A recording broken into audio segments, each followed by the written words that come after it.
What's up, Zips fans? Zach Leininger here. Today I have the privilege of speaking with head coach of the men's soccer team, Jared Embick. How you doing today, Coach? Doing well, thanks. Awesome. So looking at the season overall right now, the team is sitting at 1-3-3. Just from your perspective, I'm just curious what you feel is going right, the things the team's doing right, and what you feel is going wrong.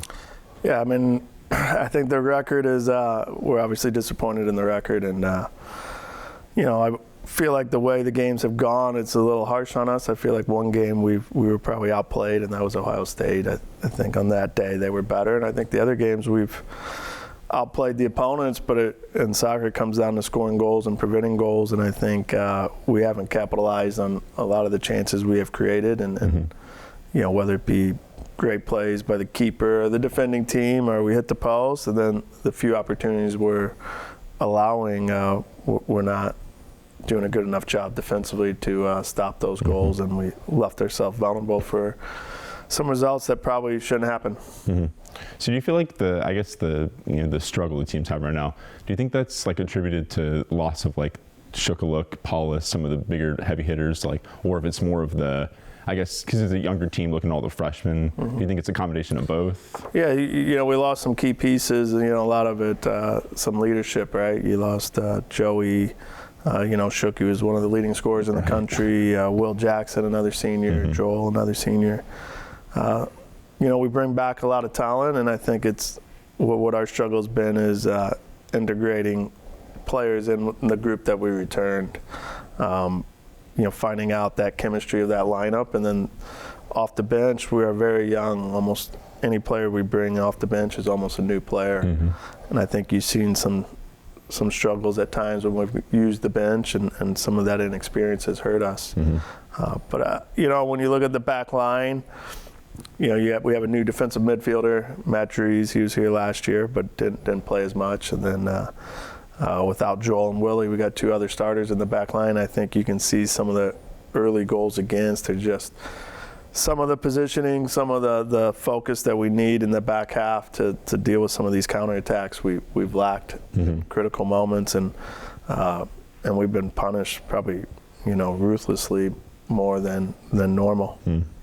Yeah, so I guess going off that, soccer, it's a very long game, 90 minutes of action.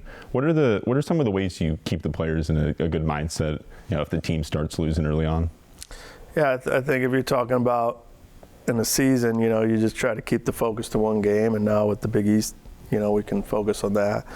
In the game, a lot of it is trying to keep them talking. Like if you can talk and give instruction to players and teammates, then you're in the present and you can stay focused. I think our difficulty has been, all right, chance after chance, we kind of get frustrated. We get like, man, is it ever going to go in? And then we think about things that aren't helping us, and then boom, we're hitting a moment, and now we're losing a game we should be winning. Right.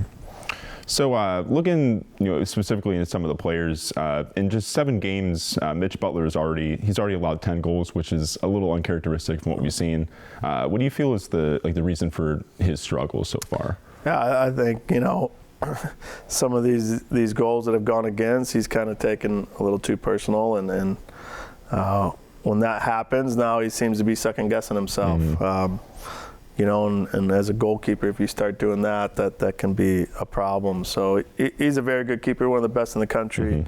I anticipate him finding his game, but as our team in front of him's got to do a better job helping him.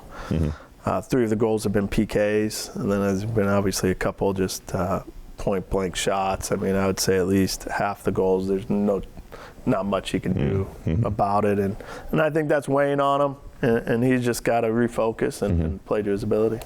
Are you considering playing some of the other guys? I know it's the other keepers are all freshmen from what I noticed. Is that a consideration, or have full confidence in Mitch? No, we have full confidence in Mitch. I think we have some good young keepers that are capable of playing and helping the team, and their day will come. But right now, I still think Mitch is the guy, and I still think he's the best choice for us. All right.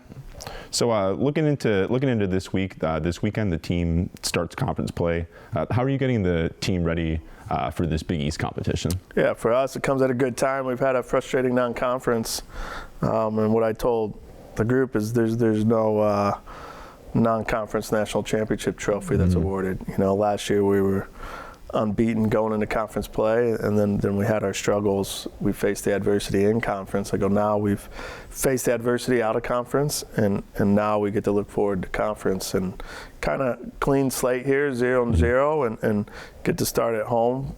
You know, so I think for us, it's coming out with a lot of energy and excitement, and you know, focusing on conference play. All right, no, I'm excited to see what you guys do. Best of luck moving forward.